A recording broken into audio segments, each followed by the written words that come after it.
Hey, what is up? It's Ian, and for a while now I've wanted to start a vlog, and so there's no better time than the present, so welcome to my vlog.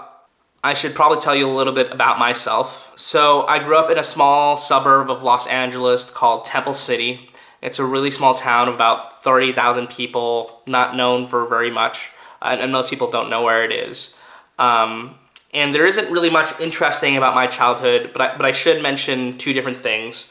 The first is that I was drawn to creativity and expression very early on in my childhood. I picked up and learned the piano, guitar, the trumpet. I played the drum set for a little bit.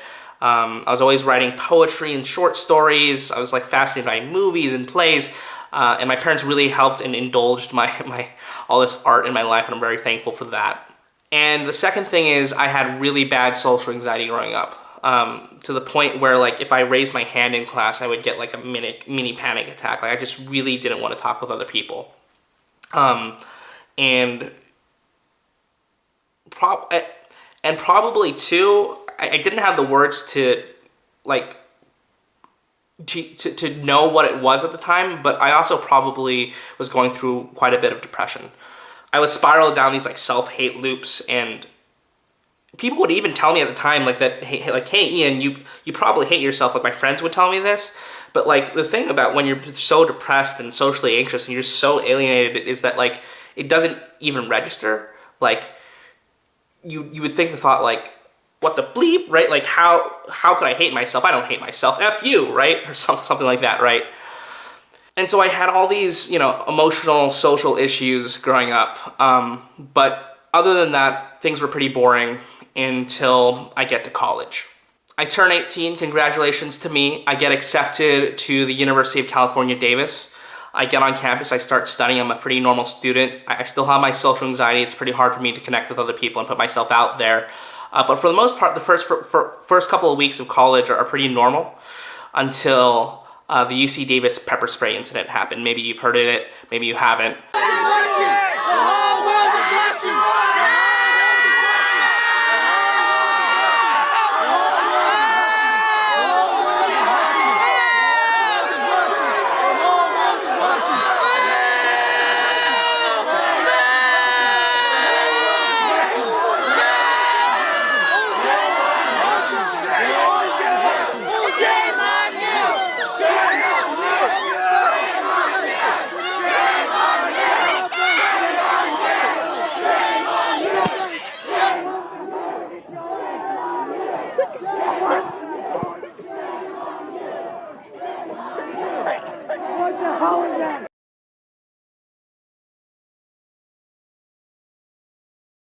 But basically what happened is that at the time, there was this thing called the Occupy movement. It was like a global protest movement that was left-leaning, and people were protesting.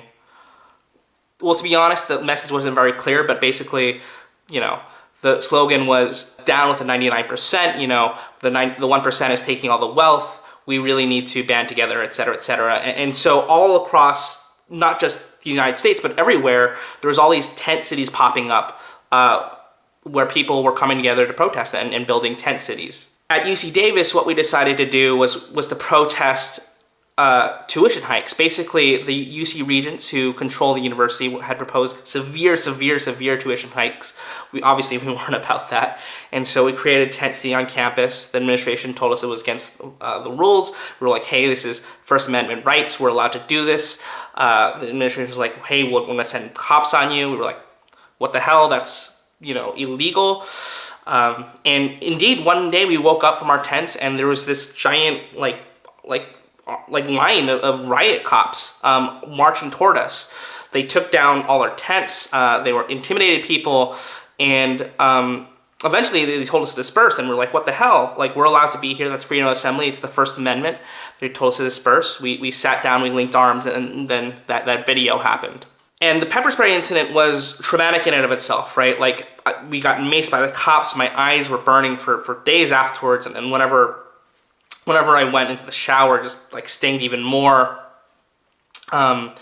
But on top of that, because it became a viral video, and it eventually became an international news story. And so I started to spiral down and down because the assault and the trauma. And also the international media attention was hyper triggering my social anxiety. All of a sudden my face was on the internet and it was just being spread everywhere. It was just not a good time.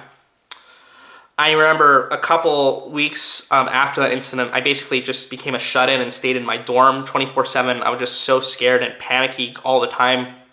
I had this like paranoid delusion that like the campus administration like knew me by name and I was going to get kicked out of school, and it was just really not a good time for me. But fast forward a few weeks after that, I realized like, hey, I need to take action. I need to do something, and so I get back involved with the student movement, and we start, protesting all the police violence that was happening, also the tuition hikes. And we start to grow this large student movement, and sort of out of that, I emerged as a student leader.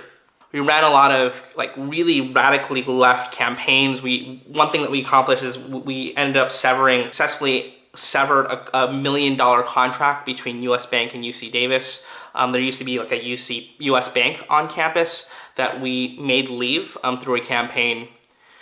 And we did all these radical campaigns, and eventually, the Service Worker Union, AFSCME 3299, and the Academic Workers Union, UAW 2065, they kept on picketing and going on strike. They were fighting for better wages. And so as a student leader, what I did was I started to turn out dozens and dozens and dozens of people to these picket lines. Well, one thing leads to another, and eventually a staff representative from AFSCME takes notice and is like, hey, what you're doing is really great. Do you want to get hired on as a paid intern?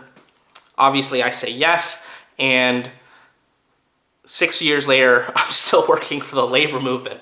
And my career as a labor movement has taken me everywhere. I from like organizing Walmart workers back in like 2014, 2015, around that time, to helping striking fast food workers, to eventually working for SEIU, where I work now. But my passion for the labor movement, I believe in fighting for justice and fighting against oppression, all that, is also a lot deeper. Coming out of the pepper spray incident, and in general just having this really bad social anxiety and depression, doing all these radically left campaigns and having a community of other political leftists who understood me and who I could have like full-length conversations with, where I felt accepted and loved, and also, this is sort of weird, but just being able to talk with people in a social way that was acceptable and that I had a frame for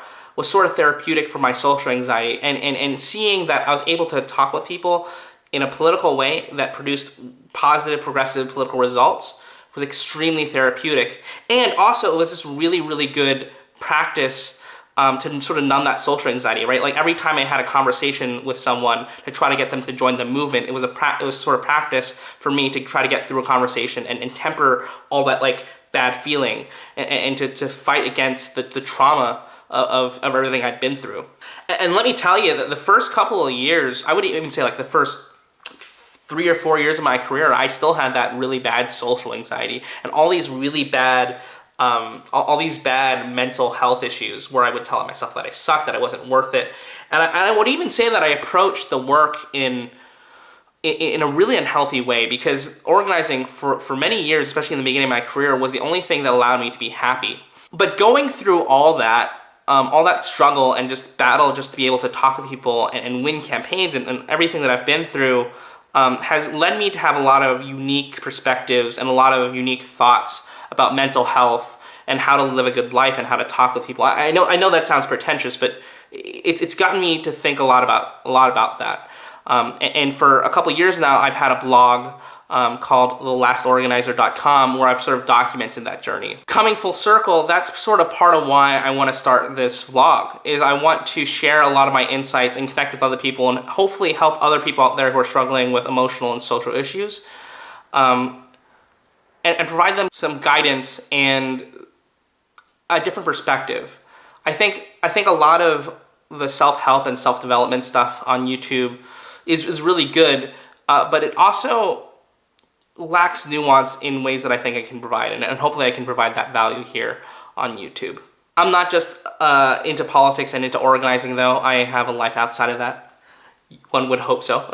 I mentioned creativity and expression being a really big part of who I am ever since I was a kid.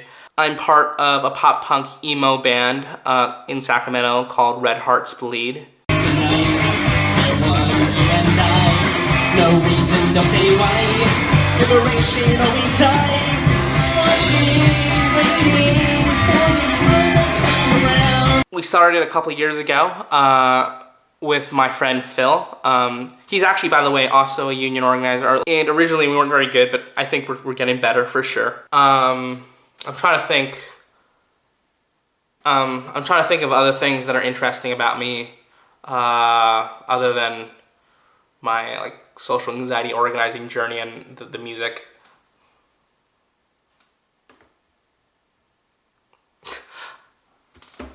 I wrote some notes for this video. I'm reading off them right now.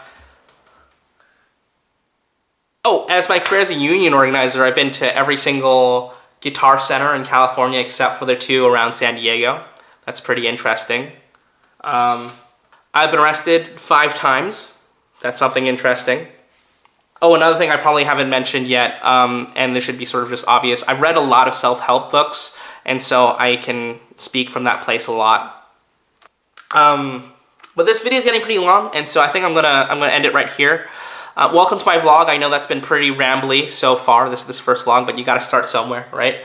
Thank you for watching, and hopefully this will be a great journey. I'm sure I'll look back on this video, let's not be full of myself. Maybe I'll look back at this video and think it was stupid, but hopefully it'll be a good start to this journey.